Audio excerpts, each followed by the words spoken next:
On the morning of November 29th, 2022, my friend Cristi and I left for Odessa. The weather was slushy, cloudy and wet, hovering around freezing. Google Maps gives 5 hours and a half for the 350-ish kilometers between Iași and Odessa, but we were expecting waiting time at borders on top of that. It also gives you an option to go through the pro-Russian separatist region of Transnistria, where the former Russian 14th Army is stationed, which is not the best place to cross through on your way to Ukraine. Not that we are about to make that mistake again. We did cross from Ukraine into Transnistria in 2019 and spent 2 hours at the border being grilled about an Ukrainian Trident patch, which had been given to us as a gift at the Kiev Bazaar after we bought something else, and we didn't even really know what it was. No such nonchalance was advisable in these conditions. The Romania-Moldova border was totally empty, like I've never seen it before, so we were through it in minutes. 3 hours later, the Moldova-Ukrainian border at Palanca was a different story. Only 30-40 cars in front of us, but very slow. It took us 3 hours and a half to get through. Ours was the only Romanian car I saw around, and the border police was understandably curious that 2 guys wanted to go to Odessa as tourists. Overall, no major issues. Kilometers after the border, there's a military checkpoint where they ask you for a piece of paper that they gave you at the border. Bridges and major intersections are guarded by soldiers with dugout fortified holes and bunkers. I didn't film any, as it's not allowed to film any military positions or military personnel, and I didn't want to get stopped for that. We also saw trenches in 2 or 3 places alongside the road, some of them hundreds of meters long with what seemed like dozens of troops stationed in them. The road from the border to Odessa is just about an hour, and it's almost completely filled with trucks going back and forth, truck after truck after truck. We arrived in Odessa just as it was getting dark and went straight to our hotel, a huge sumptuous room with a balcony for $20 a night.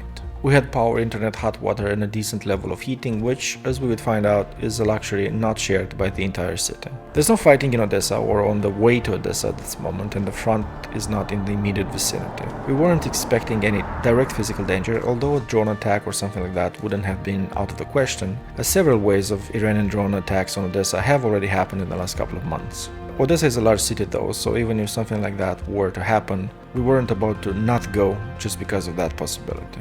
As it turned out, it didn't. There's a curfew from 11 p.m. to 5 a.m, shops close at 10 p.m, alcohol stops being sold at 8, but other than that people are trying to go about their business and institutions and businesses are functioning as normal as they can. Shops are open, most restaurants are open, though with limitations, public transport is at least partially running and people walk and drive around. If I were to show you a clip from a random street during daytime, you wouldn't obviously know this is from a country at war. As soon as it gets dark though, it becomes more visible that something is different here. As streetlights are more off than on, power is very unreliable, and the sidewalks are filled with diesel generators powering businesses and buildings. My most visceral memory is that of the dark streets and sidewalks, people with their phone flashlights to see where they're stepping, surrounded by tall buildings, 99% dark, and all under the constant noise of diesel generators coming from all sides.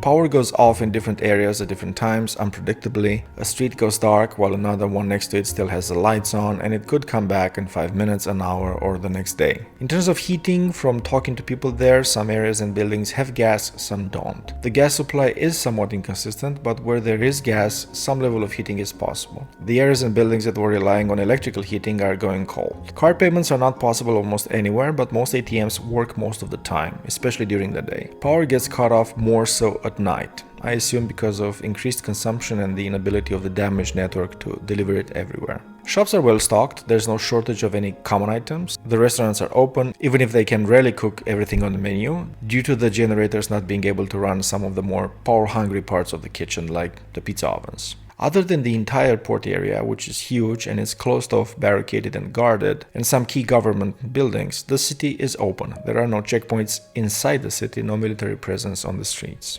For the 1.5 days we were there, we walked for 30 plus kilometers through the center, some of the neighborhoods, the parks, alongside the port as close as we could get, and we even got to the beach after more than 1 hour of walking through the almost totally dark Taras Shevchenko Park. I've never walked so much in such complete darkness in any other city, but I've never felt as safe as I felt here. There's absolutely no feeling of street crime or street danger, and the locals of all ages and genders walking their dogs or whatever in the middle of totally dark and empty parks reinforce that feeling of not having to worry too much about this kind of danger. I didn't get to see the Potemkin steps as they were inside the closed-off port area, but next time, maybe. All in all, I love the city. It's a very unique city with an architecture that is different from most Eastern European and especially ex-Soviet space cities with a strong Mediterranean vibe. My understanding is that this is on purpose, as Catherine the Great brought Italian and French architects when the city was built in the late 1700s. I really liked Odessa. I liked how it looked, I liked how it felt, and I felt very good in it. Both Cristi and I promised to ourselves that we'll be back as soon as next spring, hopefully under better conditions for the locals and the country as a whole. What was just a temporary adventure for us is a constant source of hardship, danger, and stress for them. And even the conditions of Odessa, which are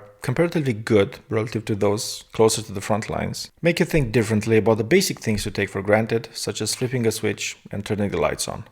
See you again soon, Odessa.